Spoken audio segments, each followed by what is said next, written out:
A candlelight vigil in Colorado Springs tonight for 4 Christian activists taken hostage in Iraq. KKTV's Rosie Barisi is live on North Nevada where the vigil took place. So Rosie, they've been missing for more than 50 days, and that's a milestone supporters aren't taking lightly. Betty, that's right. It becomes more and more important with each passing day, but supporters say they have faith the hostages will be released, and they say they're not giving up.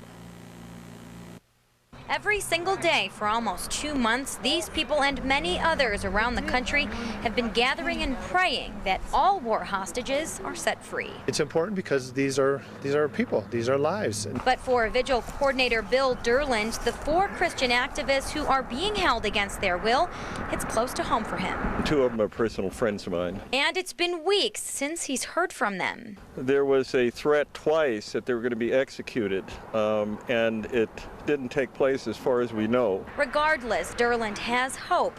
He believes they will one day come home alive, especially, he says, with people across America praying for them. I would say thousands.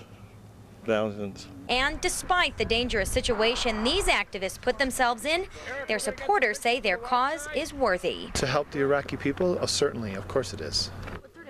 Tomorrow at 12:30, the same demonstrators will be walking to Senator Salazar and Senator Allard's office to try and get some extra support in freeing the captives. Betty. Aid workers, including one American.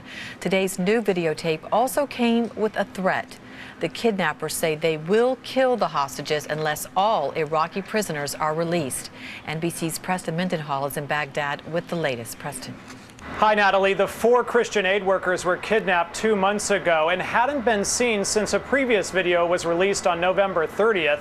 Among the 4 are 2 Canadians, a Briton, and American hostage Tom Fox. Now, their kidnappers had threatened to kill them on December 10th, so today's video will be a welcome sight for friends and family. But the message today that came with the video was a new threat. The kidnappers say this is the last chance for their demands to be met.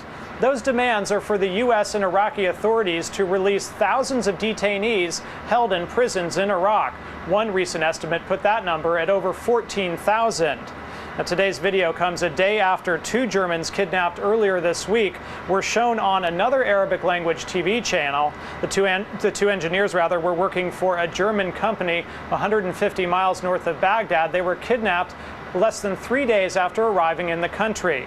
But there is still no word on American reporter Jill Carroll, who was abducted in the streets of Baghdad 3 weeks ago today. But officials here say there are continued efforts, intensive efforts, to secure her safe release. But her kidnappers have said very little publicly since her abduction on January 7th. Natalie? Preston Mendenhall for